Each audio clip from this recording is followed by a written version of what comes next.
एक औरत ने अचानक आसमान की तरफ देखा तो लगा जैसे ऊपर कोई खड़ा है। पहले तो उसने सोचा कि शायद आंखें धुंधली हो रही हैं, लेकिन दोबारा देखा तो सच में एक आदमी वर्ल्ड ट्रेड टावर की छत पर 500 मीटर ऊंचाई पर बिना जान की परवाह किए स्टील की रस्सी पर चल रहा था। हवा का हल्का झोंका आते ही उसकी पैंट हिलने लगी। हाथ में पकड़ा बैलेंस वाला डंडा भी कांप रहा था। पर अजीब बात ये थी कि आदमी जरा भी घबराया नहीं, उल्टा हल्की सी मुस्कान उसके चेहरे पर थी। सबसे खतरनाक ये कि उसके पास कोई सेफ्टी बेल्ट या प्रोटेक्शन नहीं था। बस जरा सा पैर फिसलता तो नीचे सड़क पर उसकी लाश बिखर जाती। नीचे भीड़ जमा हो गई थी। हर कोई गर्दन उठाकर इस पागल को देख रहा था। आदमी धीरे धीरे आधा रास्ता पार कर चुका था और सामने फिक्सिंग क्लैंप तक पहुंचने ही वाला था, लेकिन तभी उसने देखा कि किसी बेवकूफ ने क्लैंप उल्टा लगा दिया है। अगर उसने उस पर पैर रख दिया तो सीधा मौत पक्की थी। वो कुछ पल वहीं खड़ा सोचता रहा, फिर दांत भींचकर एक कदम आगे बढ़ा, दायां पैर जमाया और फिर झुककर बायां पैर धीरे धीरे आगे सरकाया। जैसे ही सुरक्षित पार किया, उसके चेहरे का तनाव ढीला पड़ गया, लेकिन अगले ही सेकंड उसे ये सब आसान लगा। धीरे धीरे कदम रखना बोरिंग लगने लगा, तो उसने बड़े बड़े स्टेप्स में तेजी से साउथ टावर की तरफ बढ़ना शुरू कर दिया। नीचे खड़े लोग पूरी तरह हैरान रह गए। आधे रास्ते पहुंचकर उसने और भी खतरनाक स्टंट सोचा। उसका दायां पैर पहले से घायल था, खून जूते में फैल चुका था। दर्द से वो बस दांत भींचे हुए थी, लेकिन उसने उसी हालत में घुटना झुकाकर स्टील की रस्सी पर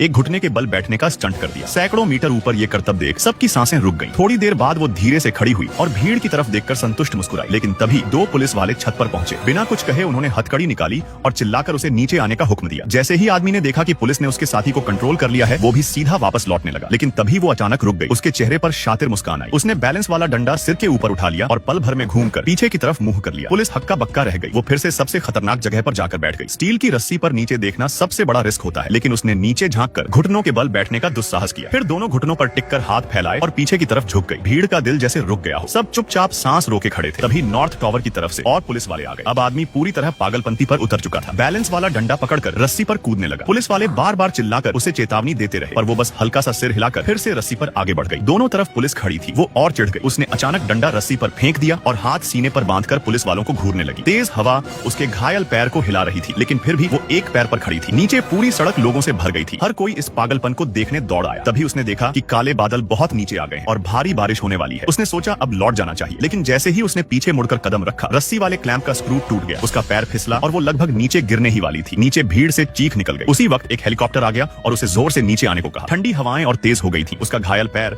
अब नीला पड़ चुका था। खून रुक ही नहीं रहा था। अगर अब भी इलाज न हुआ तो जान भी जा सकती थी। वो दर्द सहते हुए धीरे धीरे रस्सी पर वापस लौटने लगी। हर कदम ऐसे था जैसे तलवार की धार पर चल रही हो। भीड़ अब सांस तक नहीं ले रही थी। काफी मशक्कत के बाद वो बिल्डिंग के किनारे तक पहुंची। सबको लगा अब सुरक्षित है, लेकिन अचानक उसके पैर में ऐंठन आ गई और खराब क्लैंप से डरावनी चरमराहट की आवाज आई। नीचे खड़े लोगों का दिल जैसे गले तक आ गया, लेकिन तभी उसके पैर ने चमत्कारिक ढंग से संतुलन पकड़ लिया। उसने पुलिस की तरफ अजीब सी मुस्कान फेंकी और फिर उसने फिर से बाजीगरी करने की कोशिश की। डंडा सामने फेंका और ऊंची आवाज में अपना नाम बताया। पुलिस वाले तुरंत भागकर पहुंचे और हथकड़ी पहना दी। उसे पकड़कर नीचे ले जाने लगे, लेकिन वो जरा भी परेशान नहीं थी, क्योंकि पूरी सड़क की भीड़ उसके लिए ताली बजा